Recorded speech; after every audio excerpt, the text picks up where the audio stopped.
Happy Easter. Happy Easter, guys. Happy Easter to everyone.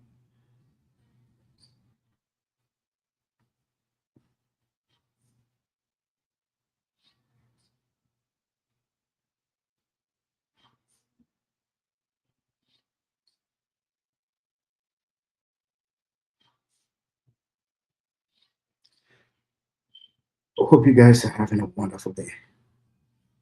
Share as soon as you join.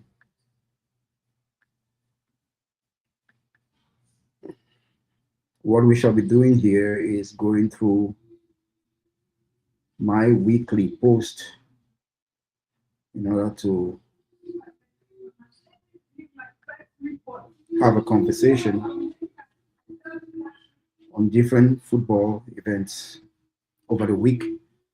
And we know the FIFA series, the second FIFA series, just ended over the international break, and we're back to club football.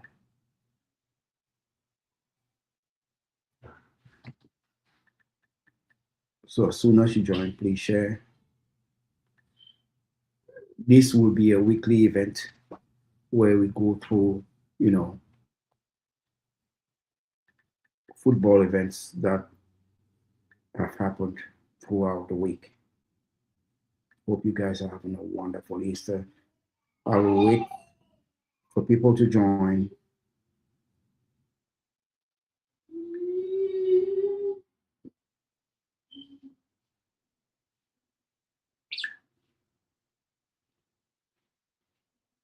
Share as soon as you join.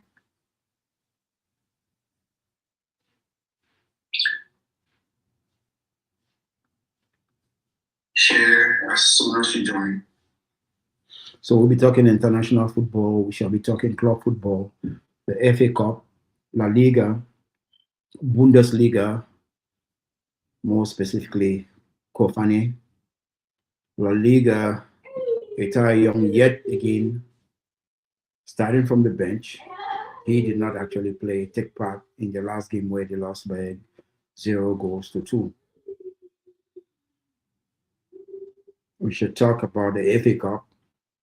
Arsenal losing by a score of 0 goals. 1 goal to 2. Second tier Southampton. And then we should talk also about Liverpool smashed by Manchester City 4-0. So these are some of the topics we'll actually talk about. I'm going to start here in a minute.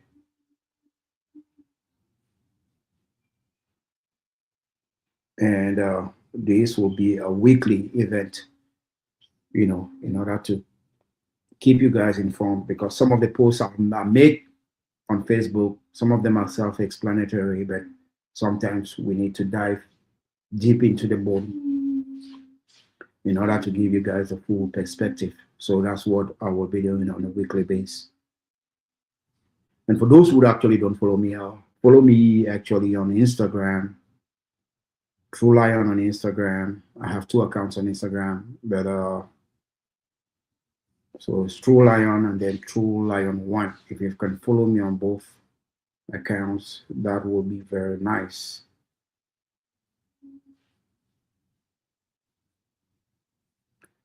So let me scroll down. I'm scrolling down my Facebook page. 1 minute, guys. Let me pick up this phone call. Yeah, Alpha. Yeah.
Yeah, sorry about that. Let's go. Let me go back to my, before I was interrupted, to some of the recent football posts, because that's what will be talking about. What I'm doing is I'm just scrolling down my Facebook page to see some of the posts that I did within the week, and then I'll elaborate on those things and we shall start our conversation. Let me start. Actually, I want to talk about, let me see, the FIFA series, football FIFA series. Yes, we know that Cameroon actually played against Australia in a game that they were beating 0 goals to 1. That game, the coach Bagu played his usual three at the back, five in the midfield, 2-1.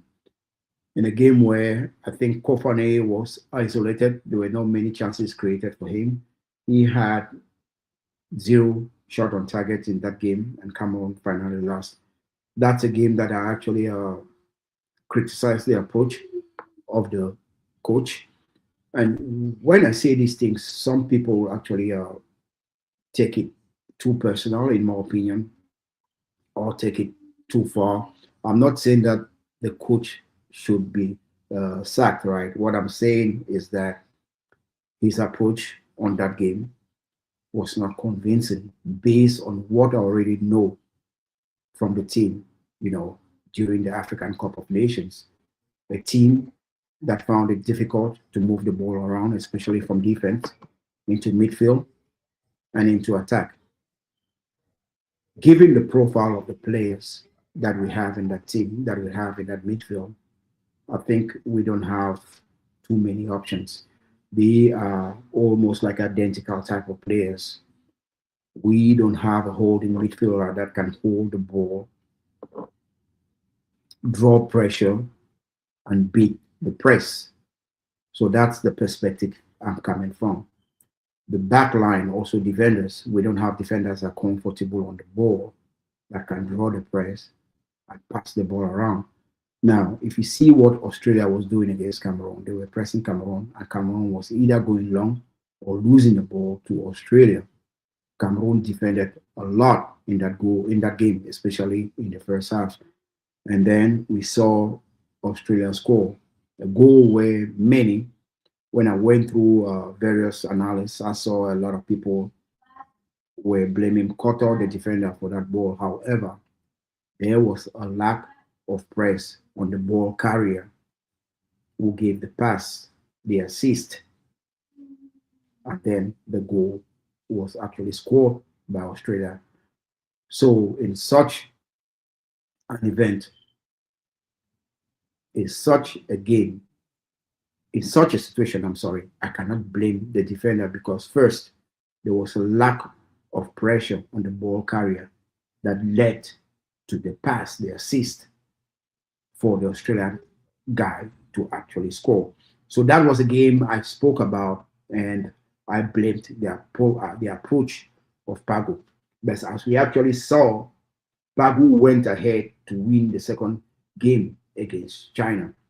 And then, as usual, the comments, guys were coming from my neck to say that Pago was won.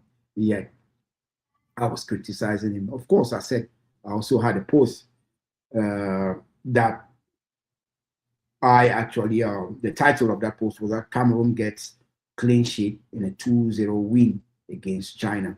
I also did another post where it said that Cameroon beat 94, 94th ranked China in the FIFA Coca-Cola. Is it still called FIFA Coca-Cola ranking? I'm not sure about that. But I did a post saying that China ranked 94th were beaten by Cameroon 9, ranked 45. And I had some comments saying that I did not state that Australia was also ranked 27th. They were actually calling me biased.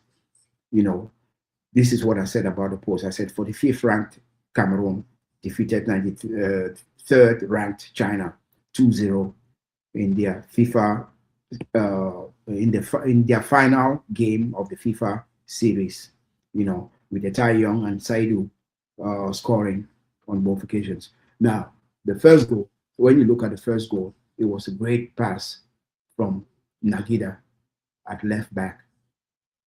And if you look at that play itself, if you want to analyze that play, first of all, you have to take into consideration that there was no press on the ball carrier by China.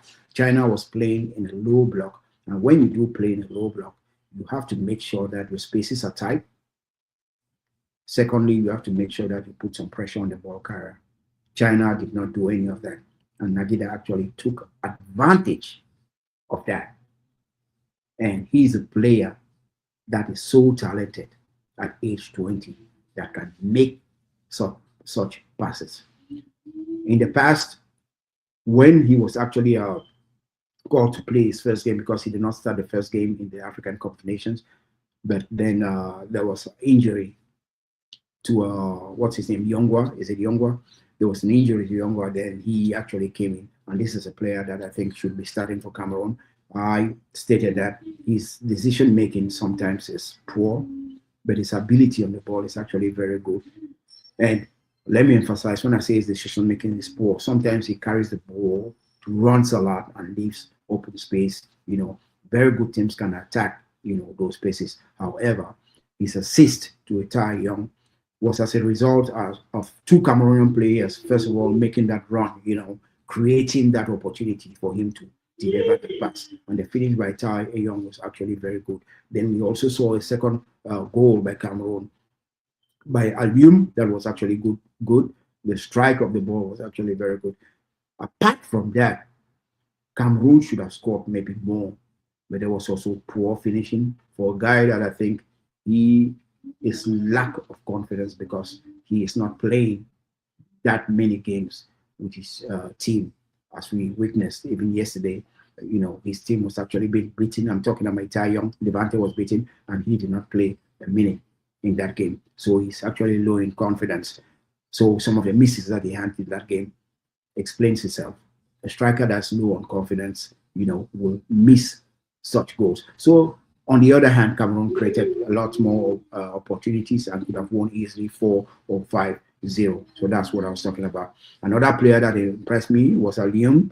The guy who scored the second goal. He also had a miss, in that game. But I think Cameroon needs more animation in the wings. And this is something that we actually saw in this game against China. But keep in mind, we cannot talk too much as if Cameroon did something like very, very good. What I am saying is that China is ranked 93rd. So it's a team that will not give you lots of competition. However, when you meet such teams, you should actually show that you are superior. And that's what Cameroon did in that situation. Another post that I did last week, and that we're going to talk about, Donnarumma and Italy are not going to the World Cup. And for a talented goalkeeper like Donnarumma, he's tried to go to the World Cup in 2-3 occasions, and Italy has actually failed to qualify in back-to-back, situations, So that's something that is, that's part of the events that we heard a lot of analysts and the news criticize Gattuso, who is actually leaving Italy as manager,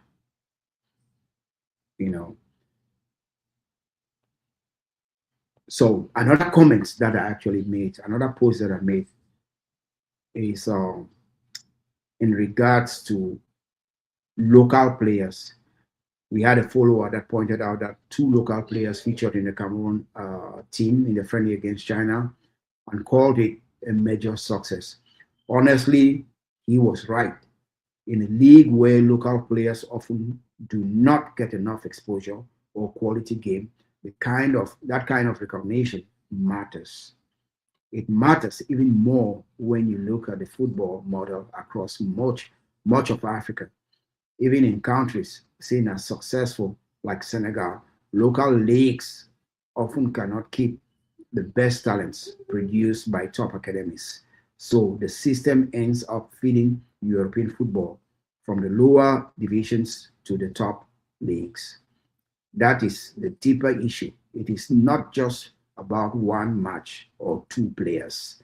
It is about a structure that has been weakened that has weakened the local game for years. And one of the very few serious tried, and one of the very few, and one of the very few have seriously tried to fix. Now, I mean, this post is just about, you know, the way football is being run now in Cameroon and many other African countries. In Cameroon, in 1982, 1990 era, most of the players that were in that team were from the local leagues, 90% maybe. Okay. Currently, we have, fans that are actually happy that two players took part in a friendly against 93rd ranked China. You know, that's how low our football has actually fallen. You know, why does this matter? Cameroon, Cameroon once relied heavily on home-based talent at major tournaments.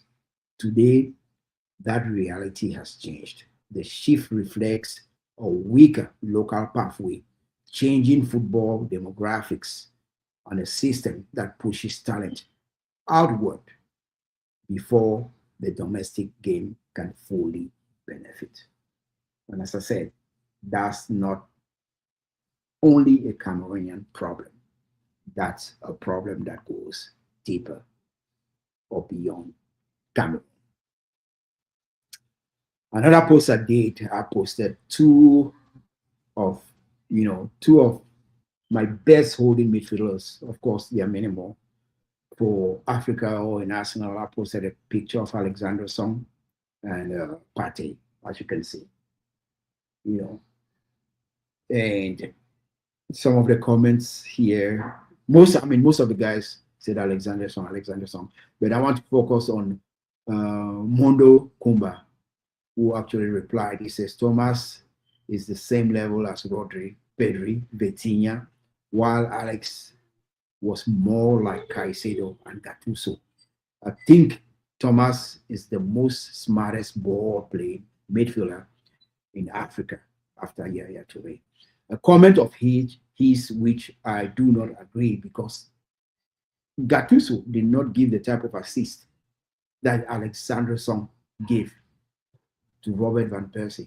I mean, if you guys do remember, there's about 5-6 assists on top, behind of the defensive wall in tight areas that Alexander Song was fond of giving to Robert Van Persie, and he was finishing. You can go check that out. So I disagree in that aspect. And as far as Caicedo doesn't give those type of assists as well. And for those who actually watched Alexander Song, especially his last year when he went to Barcelona, I think that Champions League quarterfinals or semifinals, Arsenal was down to 10 men, and they gave Barcelona a game. And that's why, as Alexander Song finally left Barcelona, the money was good. Left Arsenal for Barcelona, the money was good. Of course, I'm not taking anything away from Partey, because Partey is a guy that I actually like as much. But I think Alexander Song, even with the national team, the way Alexander Song, if you guys remember 2008, African Cup of Nations played in Ghana, Alexander Song was suspended in the final game, and Egypt went ahead to beat Cameroon. I think if Alexander Song actually played in that final game, Cameroon would have won that African Cup of Nations. So that was a post that I actually did. Then another one, yes, I did one about Onana, but I'll come back to that. Another post that I did was a preview to quarterfinals where Bayern Munich will actually go to play Real Madrid. And I said, can Bayern finally break Real Madrid's grip on this rivalry? Real have owned the recent head-to-head, unbeaten in their last 9 games versus Bayern Munich, won the last 4 two-leg ties, won all 3 previous UEFA Champions League quarterfinal ties between them. That's how dominant Bayern Munich has been. Real Madrid has been against Bayern Munich. So if you are betting on this game, you should take these things into consideration. Yes, although Real Madrid looks like the weaker team today, these type of stats will actually count for something when these two teams face each other in the upcoming week UEFA Champions League quarterfinals. So what do you guys actually think about this? Okay, Bayern currently in UEFA Champions League, their form is scary. They rested Harry Kane over the weekend in a game that they almost lost, but they had to come from behind and they won by a score of 3-2.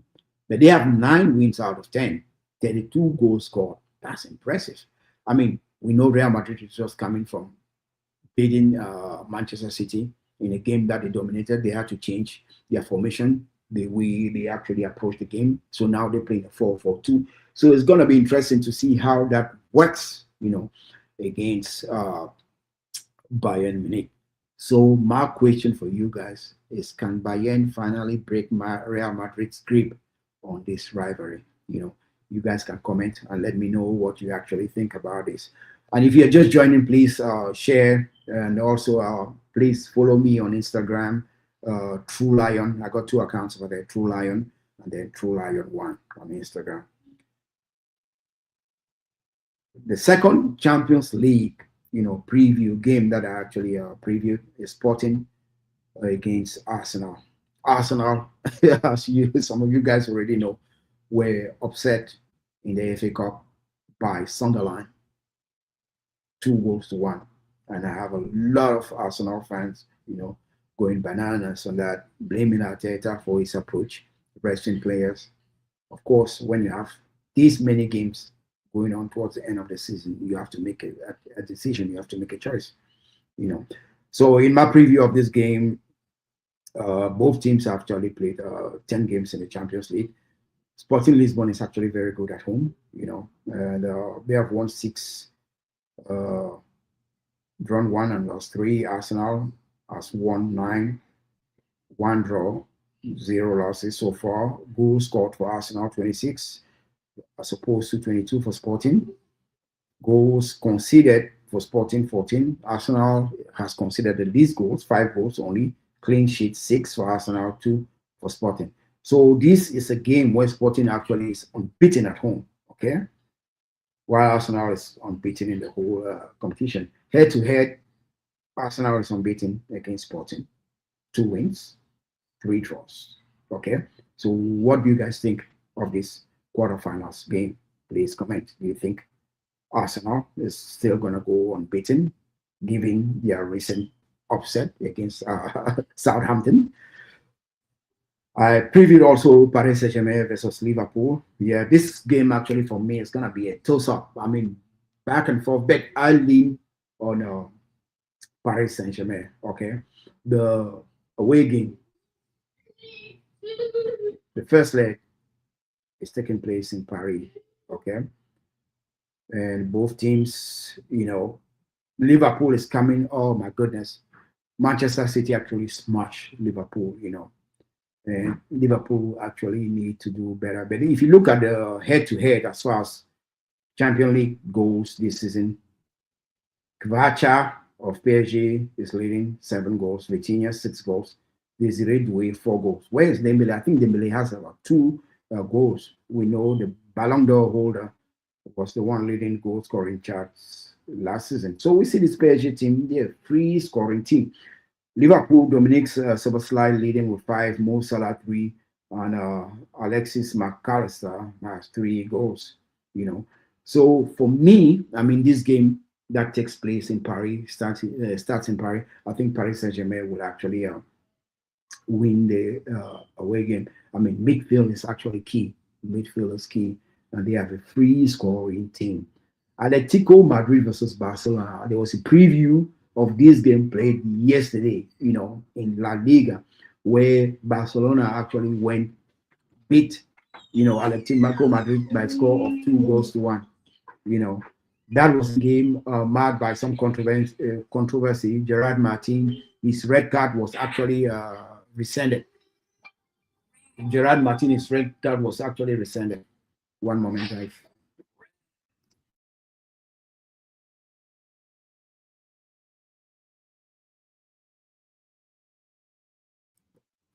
I mean, what happened in the game is that Gerard Martin went for a 50-50 challenge with Thiago, and it was a 50-50 challenge. He kicked the ball, and then his landing foot, which was his kicking foot, actually stepped on the ankle of Thiago. The ref actually gave a red card, and VAR called the ref to review the action, and it was overturned. You know, and the decision was that by the ref was that you know it was a normal, a natural, movement of the foot. When you kick the ball, your foot actually goes in a forward motion. Okay, so there is no way to kick the ball and retract your leg before it actually made contact with Thiago. So that was the explanation that they actually gave. Of course, there's a you know division in opinions, and it's one of those calls where if that red card actually stood, there was not much to argue against. And now that it did not start, there's really not much, of course. The opinion over there is actually divided, but it's one of those calls where, you know, you cannot say it's wrong or right based on the explanation given by the ref, you know. But when you look at the top scorers of both teams, Alvarez, 8 goals, Salah, 5 goals, Loriente, 4 goals, Barcelona, Fermin Lopez, 6 goals, Lamine Yamal, 5, and Lewandowski actually 4 in Champions League football. So that was a point I'm trying to make, right? Because in my opinion, when you look at a guy like Lamine Yamal, if you look at the game he had yesterday, no assist, no goal scored, but again, one of the man of the match type of performance, and that's one of the reasons why, in my opinion, he's one of the best, players in the world right now, because he really doesn't need to score all the time, but the way he affects the game, his role, you know, his elusiveness, and he's always against at least 2 players, 2, 3. I mean, it's just too difficult. Very few defenders can actually stop Lamine Yamal. And we see this over and over and over and over. I mean, if you want an answer why so many people think that Lamine Yamal is actually the best player in the world right now, just go watch that game, Atletico Madrid versus Barcelona. It was a great game. Great game. Then I also spoke about the approach, yes, the tactical approach of Bayern in a 4-3-3 against Real Madrid in a 4-4-2. Real Madrid has found a way, right, in a 4-4-2 under their new manager, Abiloa. That 4-4-2, what it does is that it actually helps them defensively, because Real Madrid actually has a defensive issue. It helps them defensively. You have more people behind the ball. However, it puts 2 of their fastest players in Vinicius and Mbappe to play side by side. So if you go long, there's that potential that the second ball Real Madrid will actually get it. Their players will actually get it. Then now, how does this count, or how does this matter? If you have a guy like Mbappe playing off Vinicius, going against the defensive line of Bayern Munich will have a problem. They will need to look for a way to resolve, to solve that counterattack, threat from Real Madrid. So this is the reason why I made that post. And the pressing and counterattack of Real Madrid, defensive challenges, and then midfield, Bayern actually overloads the midfield. They like possession. The flanks, where we have Olise, one of the best players in the world right now as well, going head to head with Lamine Yamal. Then the striker wall, we have Kylian Mbappe against Harry Kane. That's going to be an interesting one. For me, that is easily a toss-up, although many think Bayern is a better team, but based on their head-to-head, as I explained to you, we see why this game is going to be a tough one. So this game will be decided, in my opinion, by small margins, Another post that I made, and I really want to elaborate on this, is Motsepe at CAF. We all know what's going on between Senegal and Morocco. But one thing that we must come to realize is that football is an entertainment business. There's no football without money. I don't. There is no football without money. Most of the teams that dominate, most of the teams that win Champions League, the leagues, spend good money. So for African football to go places, to bridge the gap between, the African Confederation of Football and others like UEFA, Carnival, they have to, be productive when it comes to money. They have to make money. And that's what Motsepe is actually doing at this moment. If you look at the posts that are made, the revenue of CAF from 2021, because that was the first time he actually became, president of CAF, the African Cup of Nations in Cameroon. He doubled the prize money. I think it was somewhere around 3 million. He doubled the prize money to 5 million, almost double to 5 million, prize money for winners trophy. So as soon as he got into, CAF, he doubled the money. 2023, 2 years after, in Ivory Coast, we saw revenue. I'm sorry. That was not prize money. That was revenue. The revenue was 5 million. But in Ivory Coast, guess what? The revenue was almost 98 million. 98 million. And the one in Morocco, revenue 200 million. So for those who don't know Motsepe, and for those screaming like corruption, oh my goodness, what are they talking about? Look at the numbers. What are they talking about? And it's quite sad that some are falling into this trap. Because when you look at the numbers, tell me how many times that in the past 42 years, the former presidents, because there have been 7 presidents in the Organization of African Football, who has brought this type of money? Okay. The sponsors in 2021, there were about 6 sponsors. In Ivory Coast, there were 16. And in Morocco, there were 23 sponsors. So you can see progression. Broadcasters in 2021, 38. 2023, 63. And in Morocco, 111 broadcasters. CAF was in a deficit by the time Motsepe actually went there. And now they have a net profit of almost 10 million. So these are things that we should be able to, talk about. Don't just hear loud noise made by some, African countries. When we start making this noise, of course, the international press will pick it up.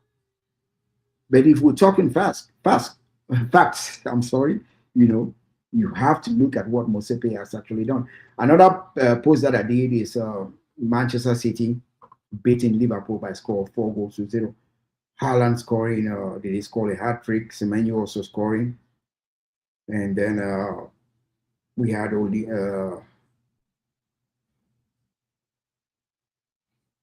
hold on, who was that? Yeah, so 4-0 by Manchester City, Liverpool, total dominance. And this is a game before Liverpool actually goes up to play Paris Saint-Germain. So it's going to be important to see how that actually pans out. Then I spoke about the kid. I watched Bayer Leverkusen's game from beginning to end for the first time. I had to tune in and watch Kofane. I had to watch Kofane play.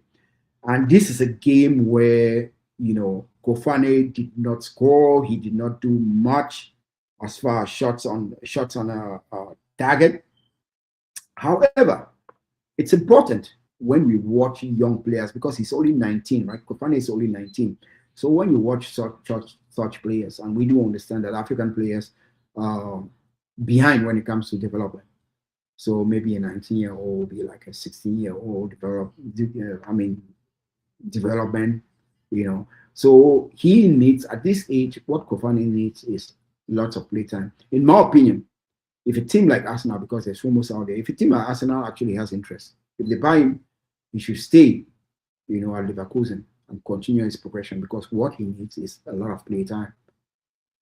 At 19, in an era where lots of kids his age are having playtime. I just talked about Dwayne. I just talked about Lamine Yamal. All those players. Lamine Yamal is even younger than him, but they are so mature, and it's because these teams have given them the opportunity to play. So even if he's going to any team, Arsenal, in my opinion, the best fit for him, the way I've seen him play, would be a team like Barcelona. But we know the politics of football. We know the politics of football. It's going to be difficult for a team like Barcelona to actually buy him and then give him some play time.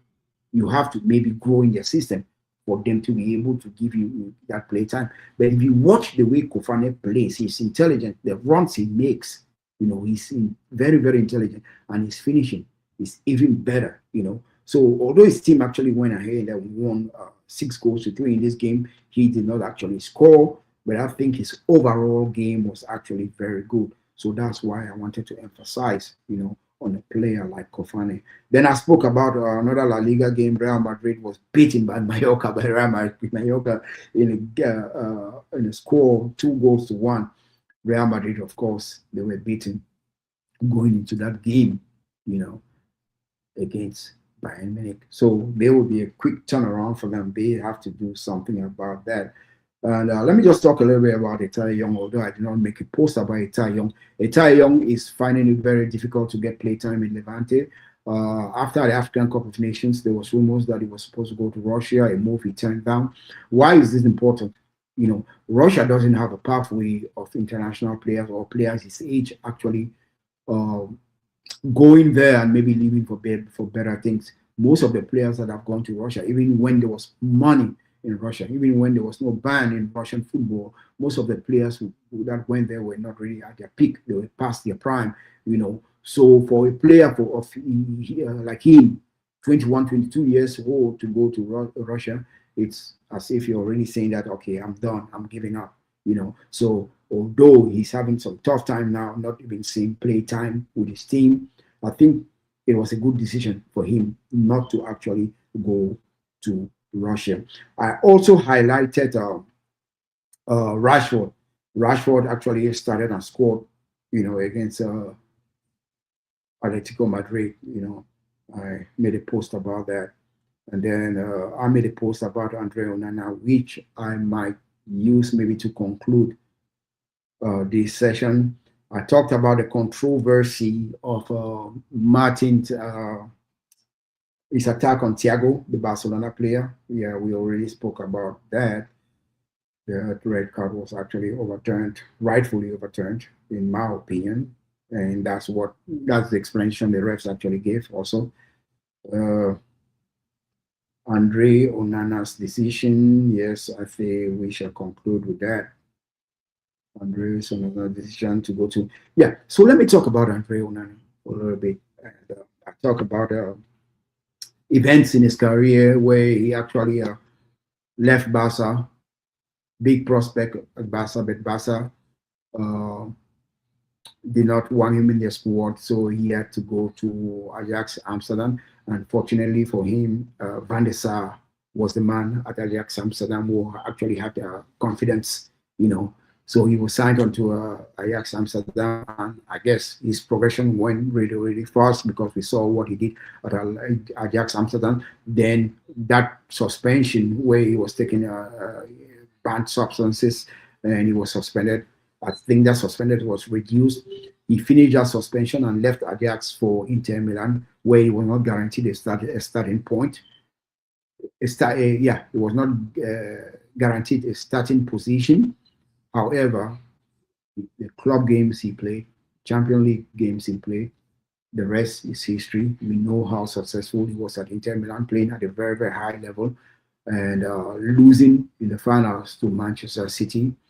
I think that was the peak of his career. Then we also saw World Cup problems with Cameroon. He went to Manchester United. One of the reasons he went to Manchester United is because of the pay, where he's making around $6.5 million dollars. I mean, a season.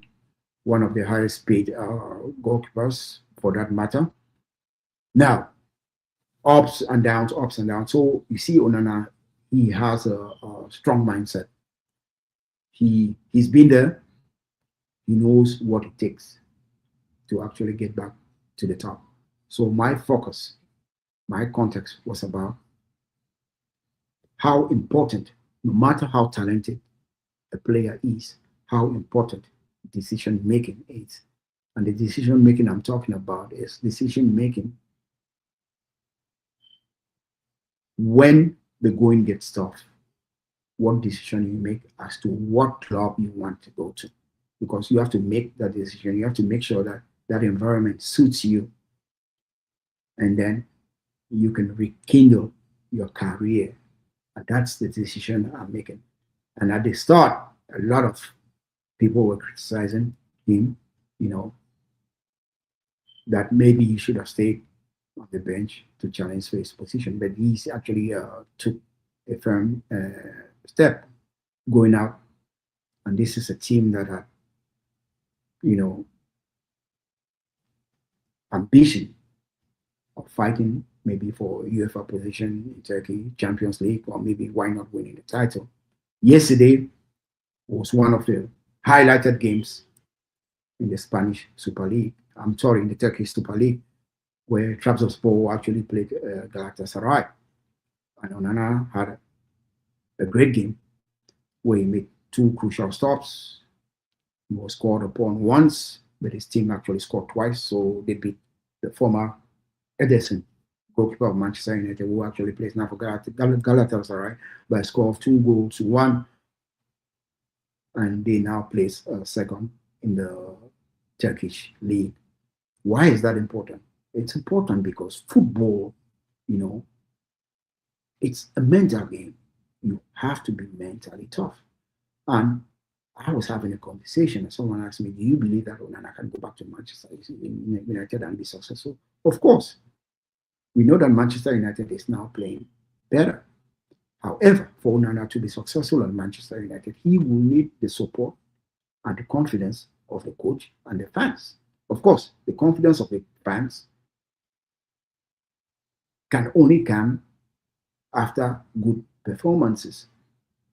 And of course, the man is also over there. He will need to fight because that number one spot is not actually guaranteed. And these are things that we actually forget happen in football. I mentioned the name Van der Sar. Do you guys remember Van der Sar had a great season with Juve?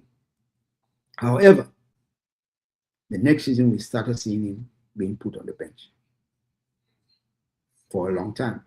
And it's not the only one. Even the Seamans, even the Schmeichels, the Peter Schmeichel, they've had bad seasons.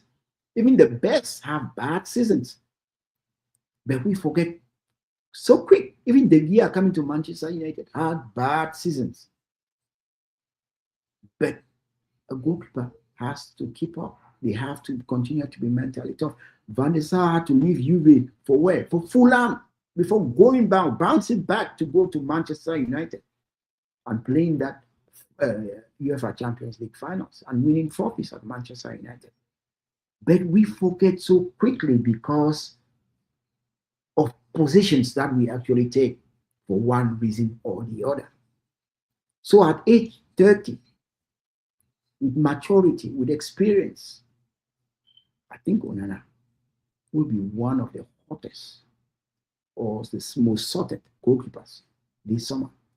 His salary is so high, many teams cannot actually pay that salary for a goalkeeper. You know, but if you listen to what the coach of Galatasaray said about Onana yesterday, he said he knows how to change the tempo of the game. He knows how to slow the tempo of the game. And Onana was given a yellow card, slowing the game down and all that. And these things are important because sometimes when a team is coming in hard, you have to know how to break down the tempo and change the game. And some goalkeepers know how to do that. But when we watch football, we are so focused on certain things, maybe the goal scored, climax, goal denied, and all that. But there are many different aspects of the game that affect or change a football game, and we have to start paying attention to these little things. Now, please share. This will be a weekly thing, and I'm coming with even more. We shall have conversations with some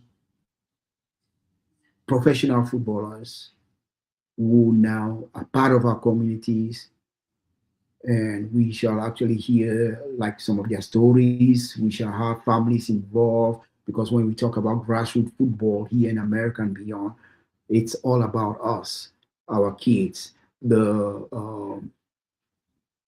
services that some of these professional footballers can render to our communities, and how we can all relate to each other and make life in America and make our football communities grow bigger, and we can actually feed from the energy, from our different energies, or we can also, come and unite on this platform and talk about our stories and talk about our football, the way we consume football. And keep in mind, we are just 2 months out of the World Cup. So those are conversations that we'll start having. But please check me out. Go follow me on my various platforms. Share these videos so that we can build something good together. Now, happy Easter once more, and thanks for watching. This 19.5 presented to you by True Lion. Have a blessed day.